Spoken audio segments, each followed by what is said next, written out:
ఆంధ్రప్రదేశ్ కోస్తా ప్రాంతాన్ని ఒకేసారి వర్షాలు వరదలు ఆందోళనకు గురి చేస్తున్నాయి.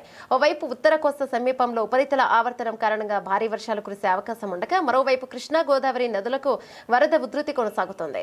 దీంతో అధికార యంత్రాంగం అప్రమత్తమైంది. వాతావరణ శాఖ అధికారుల వివరాల ప్రకారం ఉత్తర కోస్తా పరిసరాల్లో కేంద్రీకృతమైన ఉపరితల ఆవర్తనం రాబోయే 24 గంటల్లో అల్పపీడనంగా బలపడనుంది. దీని ప్రభావంతో ఉత్తర కోస్తాలోని 1-2 ప్రాంతాల్లో భారీ వర్షాలు కురుస్తాయని, దక్షిణ కోస్తాలో ఓ మోస్తారు వర్షాలు పడతాయని అధికారులు అంచనా వేశారు. నేపథ్యంలో ముందు జాగ్రత్త చర్యగా కోస్తాంధ్ర అంతటా ఎల్లో అలర్ట్ జారీ చేస్తారు. ఇదిలా ఉండగా ఎగువ నుంచి వస్తున్న వరద నీటితో విజయవాడలోని ప్రకాశం బ్యారేజ్ వద్ద ఉధృతి కొనసాగుతోంది. అధికారులు ఇప్పటికే 2 ప్రమాద హెచ్చరికలను జారీ చేశారు. బ్యారేజ్లోకి 6.55 లక్షల క్యూసెక్కుల భారీ ప్రవాహం వస్తుండగా అధికారులు అంతే స్థాయిలో 6.39 లక్షల క్యూసెక్కుల నీటిని సముద్రంలోకి విడుదల చేస్తున్నారు. ఎలాంటి అవాంఛనీయ సంఘటనలు జరగకుండా బ్యారేజ్ దిగువన వారధి వద్ద 3000 ఇసుక బస్తాలను సిద్ధంగా ఉంచారు.